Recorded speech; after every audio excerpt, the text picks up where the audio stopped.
Hello friends, welcome back to my channel. இன்னைக்கு நம்ம சில்சிலா ட்ராமாவோட part 30ல என்ன நடந்துச்சுன்னு தான் பார்க்க போறோம்.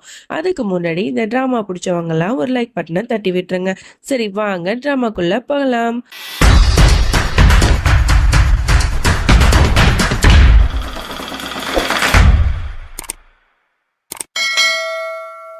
ஸ்டார்டிங் சீன்லயே நந்தினி வந்து ரொம்பவே அசிங்கப்பட்டிருப்பா இல்லையா? அதனால தான் தற்கொலை பண்ணிக்கலாம் அப்படின்னு முடிவெடுத்துட்டு பெரிய பில்டிங்ல இருந்து குதிக்கிறதுக்கு வரா. அந்த சமயத்துல பின்னாடில இருந்து குணால் வந்து, நந்தினி நில்லு, எதுக்கு இப்படி பண்ற அப்படின்னு சொல்லிட்டு கத்துறான். நீங்க எதுக்கு இங்க வந்தீங்க? இங்க இருந்து போங்க. நான் வந்து இனிமே இந்த உலகத்துல இருக்க மாட்டேன், நான் சாக போறேன் அப்படின்னு சொல்லிட்டு இருக்கேன். உனக்கு என்ன பைத்தியமா? எனக்கு புரியுது, நீ ரொம்ப வந்து மன உளைச்சல்ல இருக்க, அதனால தான் இந்த மாதிரிலாம் நீ பண்ற. ஆனா உனக்கு யாரும் இல்லைன்னு நீ நினைக்காத, உனக்காக நாங்க எல்லாருமே இருக்கோம் அப்படின்னு சொல்ல, ஒரு பொண்ணுக்கு மான மரியாதை தான் எல்லாமே. அப்படி இருக்கும்போது என்னோட கற்பை பத்தியே வந்து தப்பா பேசிட்டாங்க. இதுக்கப்புறம் ஒரு நிமிஷம் கூட என்னால இருக்க முடியாது அப்படின்னு சொல்லிட்டு அவ விழ போகும்போது இவன் மறுபடியும் எமோஷனலா பிளாக்மெயில் பண்ணிட்டு இருக்கான். இந்த பாரு, உன்னோட மௌலி பெஸ்ட் ஃப்ரெண்ட், அவளை பத்தி யோசிச்சு பாரு அப்படி இப்படின்னு சொல்லிட்டு, இங்க பாரு நந்தினி, கையை கொடு, மேல வா அப்படின்னு சொல்லிட்டு இருக்கான். அவளும் ஒரு நிமிஷம் யோசிச்சு பார்த்துட்டு அப்படியே வந்து கையை கொடுக்க வரா. டக்குன்னு தடிக்க விழ போயிடுவா. நல்ல விழ குணால் கரெக்டான நேரத்துல அவளை கையை பிடிச்சி இழுத்துருவான். அப்படியே ரெண்டு பேரும் ஹக் பண்ணிப்பாங்க. அப்படியே ரொம்ப பயந்துட்டு இருப்பா. ஏன் நந்தினி இப்படி பண்ற? ஏன் இவ்வளவு முட்டாள்தனமான ஒரு முடிவெடுக்க போனேன்? இதெல்லாம் வந்து மௌலிக்கு தெரிஞ்சு எவ்வளவு கஷ்டப்படுவா தெரியுமா அப்படின்னு சொல்லும் போது, நீங்க தயவு செஞ்சு வந்து மௌலிட்ட வந்து இந்த விஷயத்த சொல்லிடாதீங்க அப்படிங்கிற மாதிரிலாம் இங்க வந்து ப்ராமிஸ் வாங்கிட்டு இருப்பா. அந்த நேரத்துல கரெக்டா மௌலி வந்துருவா. நந்தினி, என்ன ஆச்சு? உன்னை நான் எங்கெல்லாம் தேடின தெரியுமா? நீ வந்து அந்த கிழமை பேசுனதெல்லாம் நீ பெருசா எடுத்துக்காத. நான் வந்து அவனை அடிச்சு வேட்டி விட்டுட்டு தெரியுமா? இனிமே வந்து யாரும் உன்னை அந்த மாதிரிலாம் பேச மாட்டாங்க. நீ வா, வீட்டுக்கு போலாம் அப்படின்னு சொல்லிட்டு வீட்டுக்கு வந்து கூட்டு போவா. இங்க வந்து மௌலியோட அம்மாக்காரி வந்து எல்லாத்திட்டையும் வந்து திட்டிட்டு இருப்பாங்க. என்ன நீங்க, மௌலி தான் வந்து சின்ன பொண்ணு, அவளுக்கு தான் எதுவுமே புரியல, அதனால அந்த நந்தினி இங்க கூட்டு வந்துட்டா. நீங்க எல்லாருமே வந்து பெரியவங்க தானே, அந்த பொண்ணை வந்து இங்க கூட்டு வரக்கூடாதுன்னு சொல்லி தடுத்துருக்கலாம்ல, எதுக்கு இப்படிலாம் பண்றீங்க அப்படின்னு பேசிட்டு இருக்கும்போது அந்த இடத்துக்கு மௌலி வந்துருவா. அம்மா, நீங்க ஏன் இப்படி பண்றீங்க? எப்போ பார்த்தாலும் ஏன் நந்தினியை பத்தி தப்பாவே பேசிட்டு இருக்கீங்க? அவ வந்து எனக்கு எந்த விதத்திலையும் பாரமா இல்ல, இங்க இருக்கிறவங்க எல்லாத்தையும் அவன் நல்ல விதமா தான் இருக்கா, அதனால அவன் இங்கதான் இருப்பா, நீங்க வேலையை பாருங்க அப்படின்னு சொல்ல, இந்த பாரு மௌலி, நீ தப்புக்கு மேல தப்பு பண்ணிட்டு இருக்க, தேவையில்லாம பண்ணாத அப்படின்னு வந்து பாட்டிட்டையும் போயிட்டு சொல்லிட்டு இருக்காங்க. பாட்டி, நீங்களாவது சொல்லுங்க அப்படின்னு சொல்லிட்டு, இல்லம்மா, நந்தினி வந்து நல்ல பொண்ணு தான், அவன் இங்கேயே இருக்கட்டும் அப்படிங்கிற மாதிரி பாட்டி சொல்லிடுறாங்க. அம்மாக்காரிக்கு ரொம்பவே கோவம் வருது. உடனே மௌலியை பார்த்து ஒரு வார்த்தை சொல்றாங்க. இப்ப நீ வந்து பெரிய தப்பு பண்ணிட்ட, இப்ப இந்த நந்தினியை இங்க தங்க வச்சதுனால கண்டிப்பா பின்னாடி உணர்வ, நம்ம எவ்வளவு பெரிய தப்பு பண்ணிட்டோமே, அன்னைக்கு அம்மா பேச்சை கேட்டிருக்கலாமே அப்படின்னு சொல்லிட்டு நீ கண்டிப்பா உணர்வ, அந்த நேரம் வரத்தான் போகுது அப்படின்னு சொல்லிட்டு அவங்க வந்து கோவமா சொல்லிட்டு போயிடுறாங்க. இதெல்லாம் கேட்ட உடனே அப்படியே மௌலிக்கு அப்படியே கண்ணெல்லாம் கலங்கிட்டு அப்படியே அழுக வரும். இங்க அப்படியே நந்தினி வந்து ரொம்ப சோகமா இருப்பா. அப்ப வந்து மௌலி தான் வந்து பால்லாம் எடுத்துட்டு வந்து, என்னம்மா என்னாச்சு, ரொம்ப சோகமா இருக்கியே, இன்னைக்கு நடந்ததை பத்தியே யோசிச்சுட்டு இருக்கியா? எனக்கு தெரியும், நீ வந்து ரொம்ப ஃபீல் பண்ணிட்டு தான் இருப்பேன்னு, அதை பத்திலாம் நீ யோசிக்காத. உன்னை பத்தி எனக்கு தெரியும்ல, அந்த ஆள் சொன்னா நீ அப்படின்னு ஆயிடுவியா? அதெல்லாம் ஒண்ணும் இல்லை அப்படின்னு சொல்லிட்டு ஒரு நல்ல ஃப்ரெண்டா ஆறுதல் சொல்லிட்டு இருக்கா. இங்க அப்படியே அந்த சைக்கோ பையில தான் காட்டுறாங்க. அவன் வந்து அந்த கிழவனுக்கு கால் பண்ணிட்டு, சார் என்னாச்சு, நான் சொன்ன மாதிரி போய் பாத்தீங்களா? அதுக்கப்புறம் வந்து எனக்கு பணம் வந்து எப்ப அனுப்ப போறீங்க அப்படின்லாம் கேட்டுட்டு இருக்கான். எதுக்குடா நான் பணம் அனுப்பணும்?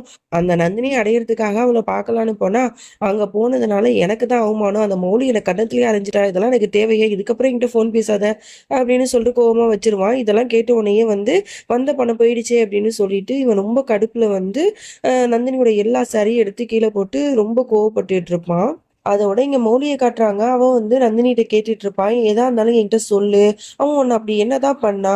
அன்னைக்கு வந்து உன்னோட புள்ள குழஞ்சதுக்கான காரணம் என்ன? அப்புறம் இந்த கிழவன் வந்து என்னமோ ரூம்ல வந்து நீ இருந்த அப்படி இப்படின்னு என்னென்னமோ சொல்றானே, எனக்கு ஒண்ணுமே புரியல. எல்லா விஷயத்தையும் என்கிட்ட சொல்லு அப்படிங்கிற மாதிரி சொல்லும்போது, உடனே இவளும் பயந்துட்டு எல்லா விஷயத்தையும் சொல்றா. இது வரைக்கும் வந்து அவன் எவ்வளவு கொடுமை வந்து என்ன பண்ணியிருக்கானா, அது எல்லாத்தையுமே பொறுத்துட்டு தான் நான் இருந்தேன். அன்னைக்கு ஒரு நாள் கிளப்புக்கு வந்து என்னை கூட்டு போனா, அந்த வயசான டாக்டர்கிட்ட வந்து என்னை காசுக்காக வித்துட்டாங்கிறது எனக்கு அப்பதான் தெரியும். அந்த ரூமுக்கு கூட்டு போனா, அந்த கிழவனும் என்கிட்ட ரொம்ப தப்பா நடந்துக்கிட்டான். நான் வந்து வேற வழி இல்லாம பாட்டில் வச்சு அவனோட தலையில அடிச்சுட்டு அங்கேருந்து நான் ஓடி வந்துட்டேன். அதுக்கப்புறம் தான் அவன் சொல்றான், பணத்துக்காக தாண்டி உன்னை வித்தேன் அப்படின்னு சொல்லிட்டு. இதை கேட்ட உடனே எனக்கு ரொம்ப கஷ்டமாயிடுச்சு. அப்பதான் வந்து நான் கர்ப்பமா இருக்கிற விஷயத்த அவன்கிட்ட சொன்னேன். ஆனா அவனுக்கு வந்து புள்ள இப்போதைக்கு உண்டாறதுல விருப்பம் இல்ல. உடனே அவன் என்னை கீழே தள்ளி விட்டு என் வயிற்றுலயே உதைச்சிட்டு அங்கிருந்து போயிட்டான். அதுக்கப்புறம் தான் குணால் வந்து என்னை காப்பாத்தினாரு சொல்லிட்டு எல்லா விஷயத்தையுமே ரொம்ப அழுதுகிட்டு சொல்றா. அப்படி கதறி கதறி அழறா. இதெல்லாம் கேட்ட மௌலிக்கு அப்படி கண்ணெல்லாம் கலங்குது. அவ்வளவு கஷ்டமா இருக்கு. இது எல்லாத்தையுமே தூரத்துல இருந்து குணாலும் கேக்குறான். பாவம் நந்தினி இவ்வளவு கஷ்டப்பட்டாங்களா அப்படின்னு சொல்லிட்டு பாத்துட்டு இருக்கான். இங்க வந்து நந்தினி ஒரு வழியா சமாதானப்படுத்திட்டு, நம்ம மௌலி வந்து வரா. குணால் நெஞ்சிலேயே அப்படியே சாஞ்சுட்டு அவ்ளோ அழுவுறா. "குணால் எனக்கு ரொம்ப கஷ்டமா இருக்கு. என்னோட நந்தினி இவ்ளோ கஷ்டப்பட்டுருக்காளா? பாவம் அவ. அவ வந்து எவ்ளோ வந்து ஆசைகளோட கல்யாணம் வந்து பண்ணிக்கிட்டா தெரியுமா? ஆனா அவன் இந்த அளவுக்கு மோசமானவனா இருக்கானே! எனக்கு இதெல்லாம் நினைக்கும்போது ரொம்ப கஷ்டமா இருக்கு குணால். அப்படி அவ என்னதான் வந்து பண்ணிட்டா? அவ வந்து நல்ல ஒரு கணவன் கிடைக்கணும்னு மட்டும் தான் நினைச்சா. ஆனா இந்த மாரி ஒரு சைக்கோ கணவனா அவனுக்கு கிடைக்கணும் அப்படின்னு சொல்லிட்டு ரொம்ப வருத்தப்பட்டு ஃபீல் பண்ணி அழுவா. "நீ ஒன்னும் ஃபீல் பண்ணாத. இப்ப எதுக்கு நீ அழுதுட்டு இருக்க? நந்தினிக்கு வந்து யாரும் இல்லன்னு நீ ஏன் நினைக்கிற? நம்ம எல்லாரும் இருக்கோம். நம்ம வந்து அவள நல்லா பார்த்துக்கலாம். புரியுதா? நாளைக்கு வந்து அவள எங்கேயாவது வெளில கூட்டு போ" அப்படிங்கிற மாரிலாம் ஐடியா குடுக்குறான். அப்பதான் வந்து மார்னிங் ஆனவுனயே வந்து ஒரே வந்து கிச்சன்ல சவுண்டா இருக்கு. "என்னடா அது?" அப்படின்னு சொல்லிட்டு போய் பார்க்குறாங்க. குணால் வந்து உடம்பு ஃபுல்லா மாவெல்லாம் வந்து போட்டுக்கிட்டு அப்படியே நிக்கிறான். "என்னடா இங்க கூத்து?" அப்படிங்கிற மாரி மௌலி கேட்கிறா. "உனக்காக தான் நான் வந்து ஸ்பெஷலா சப்பாத்தி செஞ்சிருக்கேன். சாப்பிடுன்னு சொன்னோனே மௌலி சாப்பிட மாட்டேங்கிறா. நீ சாப்பிடலைன்னா என்ன? அதான் என்னோட செஃப் நந்தினி இருக்காங்களே, அவங்க சாப்பிட்டு சொல்லுவாங்க நான் எப்படி செஞ்சிருக்கேன் அப்படின்னு சொல்லிட்டு." உடனே வந்து அந்த சப்பாத்தி எடுத்து இவள்ட்ட குடுப்பான். நந்தினியும் பயந்துகிட்டே சாப்பிடுவா. உடனே வந்து செம உரப்பா இருக்கும் போல இருக்கு. அதோட மௌலியும் வந்து சாப்பிட்டு பார்ப்பா. "ஐயோ! குணால் என்னது இது இவ்ளோ கேவலமா இருக்கு. நல்லாவே இல்ல.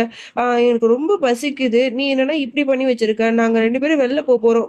கார்டு குடு" அப்படின்னு சொல்லிட்டு கார்ட வாங்கிட்டு போறா. இது எல்லாமே அவங்க 2 பேரோட பிளானு தான். நந்தினிய வந்து அ திடீர்னு வெளில வான்னு கூப்பிட்டா வரமாட்டாள்ல. ஸோ அதனால தான் இந்த மாரிலாம் பிளான் பண்ணி வெளில கூட்டு போயிருப்பா. வெளில கூட்டு போனா அவங்க ரொம்பவே ஜாலியா என்ஜாய் பண்ணுவாங்க. நெறைய ஷாப்பிங் பண்ணுவாங்க.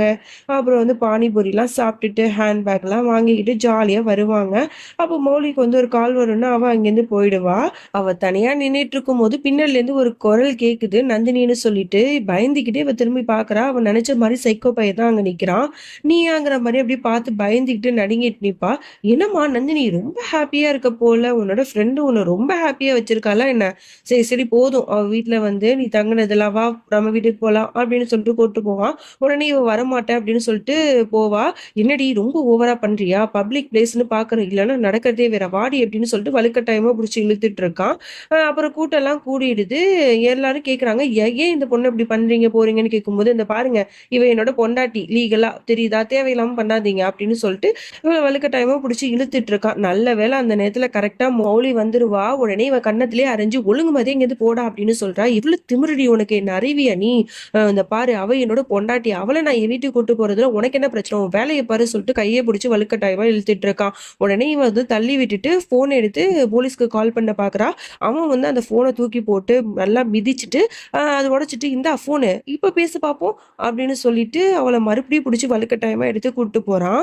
உடனே மௌலி வந்து என்ன பண்றதுன்னு தெரியாம அப்படியே வேகமா ஓடுவா. அத பார்த்துட்டு இவன் சிரிக்க ஆரம்பிக்கிறான். "என்னடி என்னமோ உன்னோட ஃப்ரெண்டு, என்னோட பெஸ்ட் ஃப்ரெண்டு என்ன பாதுகாப்பா அப்படி இப்படின்னு ஓவர் பில்டப் இட்ட. ஒரு பிரச்சனைன்னு வந்ததுக்கப்புறம் உன்ன கூட கண்டுக்காம எங்கேயோ ஓடுறா பாரு. இதுதான் அவ. புரியுதா? வா போலாம்" அப்படின்னு சொல்லிட்டு போய் இழுத்துட்டு போயிடுவான். அதோட கார்ல வந்து கூட்டிட்டு வேகமா கிளம்பலான்னு போம்போது, எதுக்காப்புல வந்து மௌலி போலீஸ்லாம் கூட்டிட்டு வந்துருவா. அதுக்கு தான் ஓடி போயிருப்பா போல.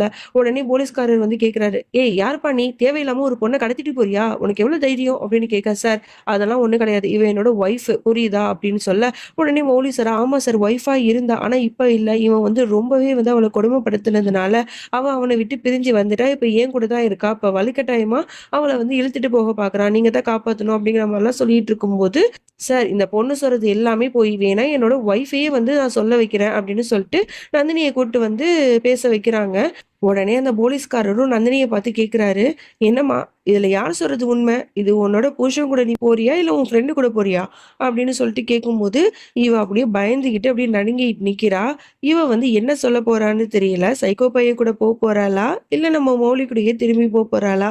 அப்படிங்கிறதெல்லாம் நம்ம வெயிட் பண்ணி தான் பார்க்கணும். அதோட நம்ம இந்த பாட்ட முடிச்சுக்கலாம். அது வரைக்கும் என்னோட காத்திருங்கள். Thank you.